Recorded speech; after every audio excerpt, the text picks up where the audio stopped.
Vous vous êtes déjà demandé pourquoi certaines personnes semblent pouvoir réussir tout ce qu'elles entreprennent? Pourquoi quand on les regarde, on a l'impression que c'est si facile? Est-ce du talent, de la motivation, de la magie peut-être? Non, en réalité au fond de toi tu connais déjà la réponse. Ce qui différencie vraiment ces personnes des autres, c'est le travail. Un travail acharné qui dure depuis des mois, voire des années. Et non pas leur soi-disant talent qui sert d'excuse à tous ceux qui ne réussissent pas comme ils le voudraient. Tu n'es pas d'accord avec moi? Premier chapitre.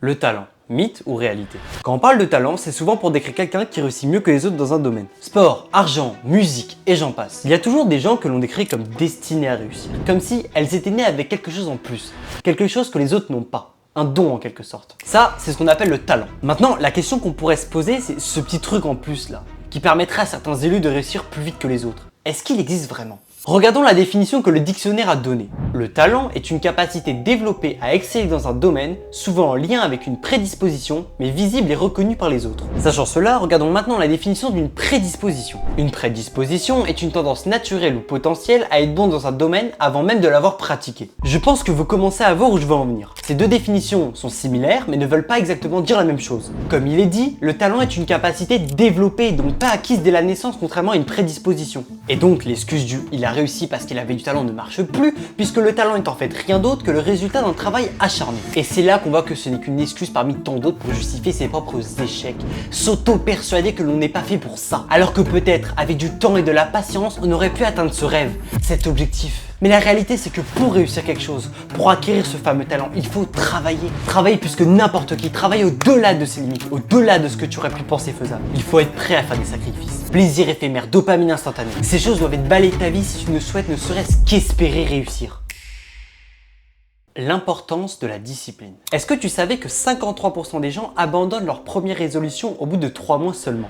Je sais pas si tu te rends compte, mais ça veut dire que plus de la moitié des gens, au bout de 3 mois seulement, laissent tomber leur objectif. Pire encore, 96% auront abandonné avant la fin de l'année. Et quand on y réfléchit un peu, c'est pas parce que ces personnes ne voulaient pas réussir qu'elles ont abandonné, c'est parce qu'il leur manquait un ingrédient indispensable. La discipline. La discipline sert lorsque tu n'as pas de motivation, lorsque ta force mentale est au plus faible, mais que tu t'obliges quand même à faire ce qui doit être fait. Et ce qui est dommage avec l'industrie du dev perso actuelle, c'est que la discipline est souvent associée à une souffrance perpétuelle qui te rendra plus fort avec le temps. Mais ton objectif à la base, c'est pas de souffrir, non, ce que tu souhaites c'est réaliser l'objectif que tu t'es fixé, on est d'accord. Maintenant, admettons. Je te donne une solution miracle qui te permettrait de rester constant quoi qu'il arrive sans avoir besoin de souffrir ou d'une quelconque motivation. Eh bien figure-toi que ça existe et que ça l'apporte tous. Je vais te donner un exemple. Imagine 2 personnes.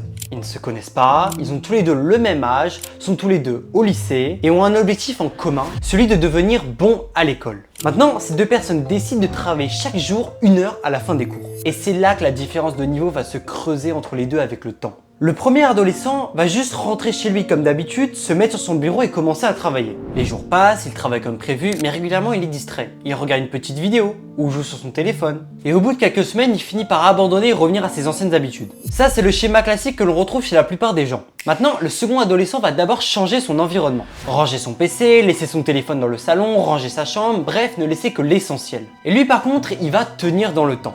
Ses notes vont s'améliorer et il n'aura même pas besoin de lutter contre des tentations pour garder une bonne régularité. Car il n'aura pas eu la possibilité de faire autre chose, il aura pris une habitude. Et c'est ça la solution miracle. Les habitudes, elles peuvent te permettre, si elles sont mises en place de façon consciente, de rester constant sur la durée facilement. Elles t'aident à avancer chaque jour même quand tu n'as pas l'énergie sans avoir à dépendre de la motivation. Comme dirait Aristote, nous sommes ce que nous répétons sans cesse, l'excellence alors n'est pas un acte mais une habitude.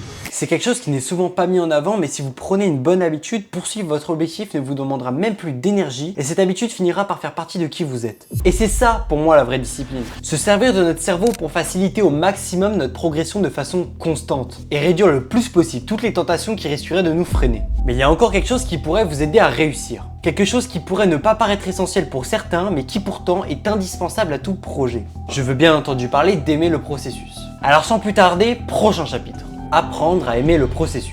Apprendre à aimer le processus n'est pas une tâche facile. Ça demande de la patience, de la discipline, ça peut être aussi long et frustrant. Tu peux passer des semaines à travailler sans que rien ne se passe. Ça demande d'être capable d'aimer le chemin et pas seulement la récompense à la clé. Mais une fois que tu commences à prendre du plaisir à progresser, à rater encore et à en tirer des leçons, tu deviens inarrêtable. Comment tu veux ne pas réussir quand le fait même d'échouer te rend plus fort? Comment tu veux ne pas réussir quand tu arrives à apprécier la défaite?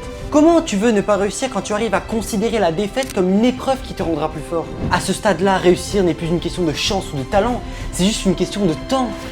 Conclusion. Quand j'ai fait cette vidéo, je voulais vraiment essayer de vous faire comprendre que quand il s'agit de réussir ses objectifs, il n'est pas question de talent.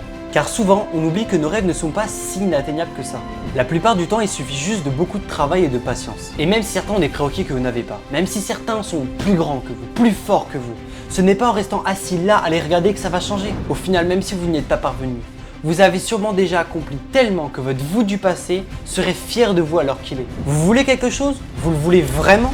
Alors travaillez pour, soyez patient et faites tout votre possible pour rester constant sans vous trouver d'excuses. Ce qui vous manque, c'est pas du talent, c'est pas du génie, c'est simplement de la régularité, de la discipline et de la patience. Eh ouais, tout simplement. Et si vous posez encore la question de est-ce que vous allez réussir, bah ça, seul le temps pourra vous le dire. Allez, à la prochaine!